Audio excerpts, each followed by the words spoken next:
Alors bonjour à tous et bienvenue dans cette nouvelle vidéo.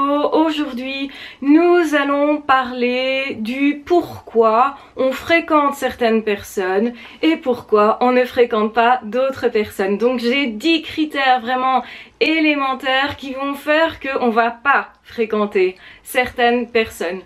Le premier critère, c'est vraiment la personne qui va continuellement dire moi je, monsieur ou madame, moi je. On a tendance à les éviter. Ce sont des personnes qui parlent beaucoup d'elles-mêmes et qui généralement ne nous laissent pas de place dans la conversation. C'est vraiment le fait qu'au final, cette personne ne s'intéresse pas du tout à nous, on a l'impression de ne pas exister et en fait finalement c'est hyper inconfortable.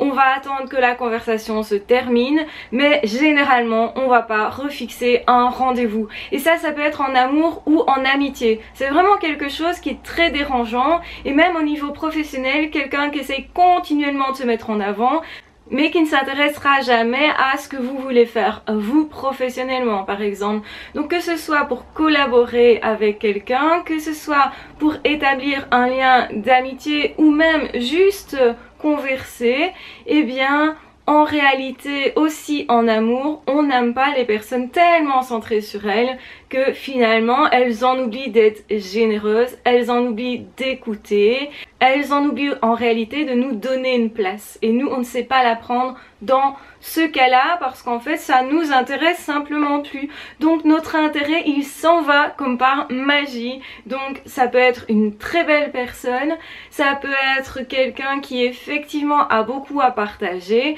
mais dans ce cas-ci ça ne se voit pas. Et les personnes très égocentriques vont être comme ça, mobiliser la conversation. Les personnes qui manquent de confiance en elles peuvent faire ça aussi, justement par besoin de convaincre, et vont avoir en plus l'impression d'avoir passé un bon moment parce que eux ils ont parlé d'eux, ils ont l'impression d'avoir partagé. Sauf que nous de l'autre côté, en fait, pour nous c'était pas intéressant puisque le partage c'est justement pouvoir aussi parler de soi et réceptionner l'autre. Il y a les deux si vous voulez. Donc ça c'est vraiment le premier type de personne qu'on a vraiment tendance à ne pas fréquenter. Le deuxième type de personne qu'on va avoir tendance à éviter, c'est vraiment les personnes qui font des remarques désagréables, qui vont vous critiquer, voire même vous humilier, qui sont des personnes piquantes. Parfois elles pensent qu'elles font de l'humour, mais parfois c'est vraiment de la méchanceté.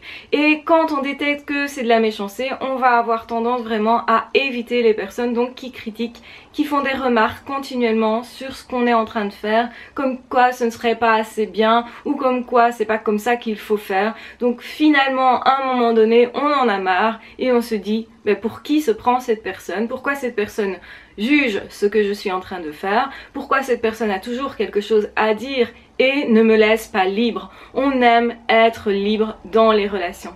Troisième type de personne, c'est justement aussi concernant la liberté, c'est le fait que cette personne décide à notre place. C'est une personne qui va décider de l'heure, c'est une personne qui va décider de ce qu'on fait, c'est une personne qui va décider à notre place ce qu'on va manger, ce qu'on va boire ou que sais-je d'autre.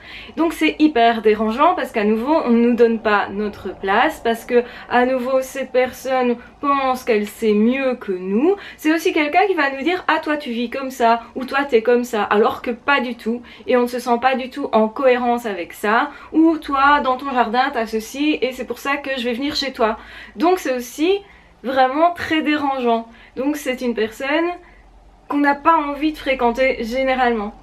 Le quatrième type de personnes, ce sont ces personnes qui s'imposent. Donc c'est en lien aussi avec la précédente caractéristique, on va dire. Il y a en plus des personnes qui vont s'imposer chez vous, qui vont être hyper intrusifs, qui vont venir à des moments inopportuns, qui vont faire peut-être aussi des réflexions sur ce que vous êtes en train de faire à ce moment-là. Bref, ce sont des personnes qui s'invitent, qui viennent chez vous parce qu'ils savent que vous recevez des personnes et ils ont envie de participer, et donc en fait ils n'attendent pas l'invitation. Et c'est assez dérangeant, vous l'aurez compris, parce que vous n'aviez pas forcément envie de ça. Ça peut être aussi des personnes du coup qui vont s'interposer entre vous et d'autres personnes, et vous aurez l'impression de ne plus pouvoir établir vraiment un lien avec d'autres personnes parce que cette personne est là. Un autre type de personne vraiment généralement qu'on a tendance à fuir, à éviter, ce sont les dépendants affectifs. Ce sont ces personnes qui vous demandent constamment de l'attention, qui sont aussi très présents, qui peuvent aussi d'ailleurs être envahissants, pas toujours, hein, qui peuvent en fait vous faire sentir nécessaire, mais tellement nécessaire qu'ils s'accrochent à vous comme à une bouée de sauvetage et qu'au fond vous vous sentez finalement obligé à chaque fois d'accepter leur rendez-vous, d'être présent, de les prendre en charge, etc. Et donc c'est assez dérangeant parce que vous sentez que cette personne n'est pas autonome et peut-être même vous sentez que cette personne n'est pas elle-même, donc que finalement vous n'arrivez pas à partager avec cette personne parce que cette personne ne se montre pas et doute d'elle-même. Un autre type de personnes, ce sont les personnes qui sont continuellement stressées, qui vont s'inquiéter pour tout et qui vont vous le dire. Et donc finalement vous ne serez pas détendu avec ce type de personnes et vous n'allez pas passer de bons moments. Donc vous allez plutôt éviter de voir des personnes continuellement stressées, systématiquement stressées. Autre chose aussi, ce sont les personnes qui vont être précisément dans une attitude que vous ne reconnaissez pas, de méchanceté justement, qui vont critiquer les autres, qui vont être beaucoup vindicatifs aussi. Donc autrement dit, ces personnes qui vont être là pour dire du mal ou pour faire du mal. Vous allez être le témoin d'actes comme ça qui vont vous sembler monstrueux, inadaptés, inadéquats et méchants. Et quand vous pensez qu'une personne est méchante, vous n'aurez pas tendance forcément à aller vers cette personne. Vous aurez tendance à faire l'inverse. Un autre type de personnes que vous n'avez pas envie de fréquenter, ce sont les personnes qui se plaignent continuellement. Ça peut être des personnes en dépression, ça peut être aussi des personnes qui fonctionnent comme ça. Et finalement, généralement, elles auront peut-être cette tendance aussi à monopoliser l'attention et à ne pas s'occuper de ce que vous êtes vous. Donc vous n'aurez pas de place avec ces personnes-là parce que ces personnes-là sont tellement soit préoccupées par leurs propres problèmes, soit dépressifs, soit effectivement ils ont un fonctionnement de cet ordre-là, ils vont se plaindre et se plaindre et se plaindre. Et derrière ça, ce qu'il y a, c'est pas une demande réelle d'être en relation avec vous, c'est plutôt une demande d'aide. Et je pense que relationnellement, on n'a pas forcément envie d'être placé de cette façon-là, même si bien sûr que dans l'amitié, dans l'amour, etc. et dans les relations de collègues, on va s'entraider en toute logique. Mais s'il n'y a que ça, que cette demande-là est présente et qu'on a l'impression qu'il n'y a jamais, si vous voulez, cette situation qui s'inverse, où nous, on peut demander de l'aide, où on peut s'appuyer sur l'autre, ben à un moment donné, on va en avoir marre d'apporter notre aide et notre écoute, généralement. Une autre catégorie de personnes qu'on aura tendance à éviter, ce sont les personnes qui n'honorent pas leur rendez-vous, qui vont vous proposer de vous voir, qui vont fixer une heure de rendez-vous, qui soit ne sont jamais à l'heure, soit ne viennent carrément pas sans vous prévenir, ou vous préviennent en dernière minute, ou pire, vous demandent en réalité de reporter le rendez-vous dans une heure, puis encore dans une heure, puis encore dans une heure, pour finalement l'annuler.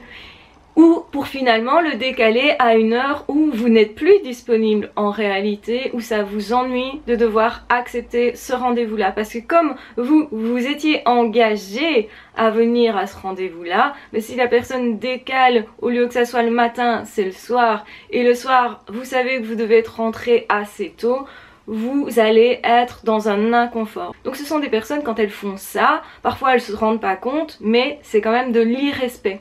Ça va de pair avec le fait d'être centré sur soi et finalement de ne pas faire attention à l'autre. Évidemment, je parle dans le cas où ces personnes ont l'habitude de faire ça, où c'est régulier. Et à un moment donné, là aussi, vous allez en avoir marre de reporter des rendez-vous, de les décaler ou de les annuler. Une personne qui n'est pas présente n'est pas une personne avec qui on sait avoir de bonnes relations. C'est tout simple. Pourquoi ça? Parce que ça veut dire que la personne ne vous attribue pas forcément une importance. Son intérêt peut être faible pour vous, ou bien c'est une personne qui ne sait pas s'organiser et qui dans tous les cas vous manque quand même de respect. Et justement, du coup, on pourrait se poser la question, mais quelles sont les personnes qu'on aime fréquenter?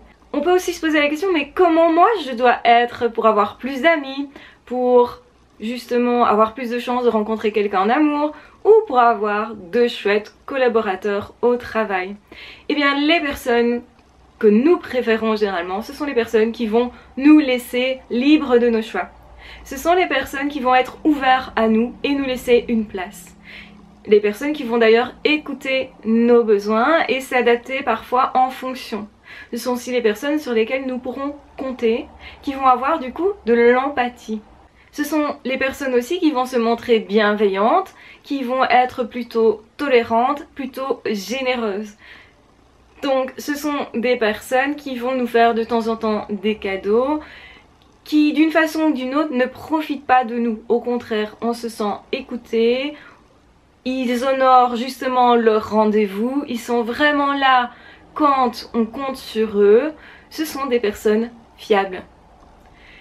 Et du coup, ce sont aussi des personnes avec lesquelles on va avoir quelque chose à partager. Puisqu'il y a encore une autre catégorie de personnes qu'on aura tendance non pas vraiment à éviter, mais à être moins à l'aise avec et à ne pas choisir finalement de les fréquenter. Ce sont les personnes avec lesquelles on ne voit pas de points communs avec nous. Des personnes qui vivent des choses qui ne nous font pas vibrer, qui sont peut-être trop sérieux, trop rangés, peut-être distants. En fait, on ne se reconnaît pas du tout dans ce type de personnes et dans ce qu'ils font. Parce que ce qu'on fait, ça peut être intéressant aussi d'observer, est-ce que nous avons des comportements similaires? Est-ce qu'on a des vies similaires? Parce que plus on va être dans les mêmes situations qu'une autre personne, et plus on aura tendance à se rapprocher de ces personnes-là. Généralement, les personnes par exemple qui ont une famille, des enfants, vont plus facilement se rapprocher de personnes qui ont une famille et des enfants. Généralement aussi parce qu'ils auront plus de facilité à rencontrer des personnes comme eux, via l'école, via leurs enfants justement. Les personnes célibataires généralement fréquentent plus facilement des personnes qui sont aussi célibataires. Pourquoi? Parce qu'ils ont les mêmes centres d'intérêt. Les personnes qui sont indépendantes vont avoir plus facilement tendance à fréquenter d'autres personnes qui sont aussi indépendantes. Bien sûr, ça veut pas dire pas que ces personnes-là, mais plus de ces personnes-là. On aura tendance, si vous voulez, à s'orienter vers des personnes qui nous ressemblent. D'une façon ou d'une autre, ces personnes nous ressemblent. Et parfois, bien sûr, qu'on va fréquenter des personnes qui sont en couple quand on est célibataire ou l'inverse, bien entendu. Mais on aura quand même plus cette tendance de fréquenter les personnes qui sont dans les mêmes situations que nous, plus ou moins de notre âge, plus ou moins de nos origines, qui ont plus ou moins les mêmes philosophies de vie, plus ou moins les mêmes valeurs aussi, parce que c'est hyper important. C'est beaucoup plus compliqué en fait de tenir une relation quand on n'a pas du tout les mêmes valeurs, parce que ça peut être source de conflit, en tout cas de frustration. Et bien entendu, à partir de ça, il faut entretenir une relation. Ça ne sert à rien seulement d'établir des relations si on n'est pas capable de les entretenir. Et les entretenir, ça demande de l'effort, ça demande de l'attention et ça demande de la bienveillance. Plus on est empathique normalement et plus on a cette facilité d'entretenir nos relations, de décrypter les besoins des autres, de savoir quand il faut être là ou pas, d'avoir une certaine finesse dans nos relations. Être intelligent aussi va nous servir à pouvoir partager plus. Plus on a de facettes de couleurs dans sa personnalité et plus on peut avoir de points communs avec beaucoup de personnes. Et c'est pour ça que j'avais expliqué que les surdoués particulièrement pouvaient avoir de nombreuses amitiés et des amitiés très différentes, des amis très différentes. Moi je pense sincèrement que ouvrir nos horizons au niveau social, nos fréquentations, pourrait tout à fait changer notre vie. Je vous dis pas il faut absolument être en couple, il faut absolument avoir des amis, il faut absolument collaborer avec quelqu'un et avoir des collègues. Je vous dis pas ça, c'est à vous à choisir ce que vous souhaitez, mais je pense qu'effectivement ouvrir nos champs relationnels va nous permettre d'ouvrir parfois aussi notre vie. Quand on cherche un boulot, c'est parfois par le biais de quelqu'un qu'on va trouver. Quand on cherche une aide quelconque, c'est souvent par le biais de quelqu'un qu'on va trouver. Ne fût-ce qu'avoir une écoute, un ami, ça aide à vivre. Je constate beaucoup que les personnes qui sont plus dépressives sont souvent des personnes plus isolées. Parce que être plus isolé, c'est aussi ne compter que sur soi et donc c'est un peu plus compliqué. Bien sûr qu'il faut apprendre à dialoguer, à s'ouvrir à l'autre, à faire confiance. Donc il y a une autre catégorie de personnes aussi dont je n'avais pas parlé, ce sont les personnes qui interprètent continuellement ce que vous faites ou qui vous êtes de façon négative.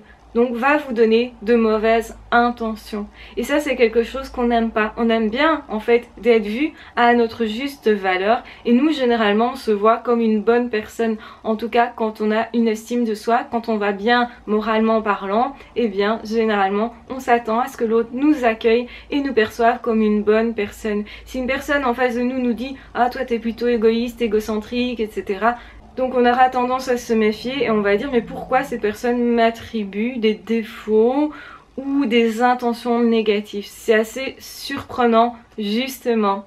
Donc on va faire un petit résumé. Les premiers types de personnes que nous n'aimons pas fréquenter sont les personnes qui disent moi je continuellement et ne nous laissent pas de place. Les deuxièmes types de personnes que nous n'aimons pas fréquenter sont des personnes qui font des remarques désagréables. Le troisième type de personnes que nous n'aimons pas fréquenter, ce sont les personnes qui décident à notre place. Le quatrième type de personnes que nous n'aimons pas fréquenter, ce sont les personnes qui, justement, nous attribuent des intentions négatives, interprètent négativement qui nous sommes et ce que nous faisons. Le cinquième type de personnes que nous n'aimons pas fréquenter sont des personnes avec qui on ne se voit pas de lien, on ne trouve pas de point commun entre eux et nous, tout simplement. Donc notre attrait n'est pas éveillé, tout simplement. Le sixième type de personnes que nous n'aimons pas fréquenter, ce sont les personnes qui se disputent avec tout le monde et qui médisent sur tout le monde. Le septième type de personnes que nous n'aimons pas fréquenter sont des personnes qui n'honorent pas leurs rendez-vous, qui les déplacent, nous font attendre et nous manquent de respect par ce biais-là. Le huitième type de personnes que nous n'aimons pas fréquenter sont les personnes qui se plaignent continuellement. Le neuvième type de personnes que nous n'aimons pas fréquenter sont les personnes hyper stressées avec lesquelles justement nous n'arrivons pas à nous détendre ou à passer un bon moment. Et le dixième type de personnes que nous n'aimons pas fréquenter sont les personnes hyper envahissantes qui en fait viennent s'imposer dans notre milieu. Donc voilà, j'espère que cette vidéo vous aura aidé et qu'elle vous aura permis d'y voir plus clair, de savoir d'ailleurs quelles sont peut-être les choses que nous faisons dans notre vie qui nous empêchent peut-être d'avoir de belles relations et comment mieux sélectionner les personnes qui vont être des chouettes personnes pour nous, des personnes avec qui on va établir de chouettes liens parce que je le rappelle, il y a beaucoup de personnes avec qui nous pouvons partager, échanger et avoir vraiment de chouettes collaborations. Donc de toute façon je vous embrasse bien fort, je vous aime très fort. N'hésitez pas à vous abonner à la chaîne si ce n'est pas déjà fait et si vous souhaitez simplement vous abonner pour ne pas manquer les prochaines vidéos. Il y aura beaucoup de nouveaux sujets, donc beaucoup de surprises. Je vous embrasse bien fort, je vous aime très fort, prenez bien soin de vous et de toute façon on se retrouve très vite dans d'autres audios ou dans d'autres vidéos. Ah ciao, bye bye.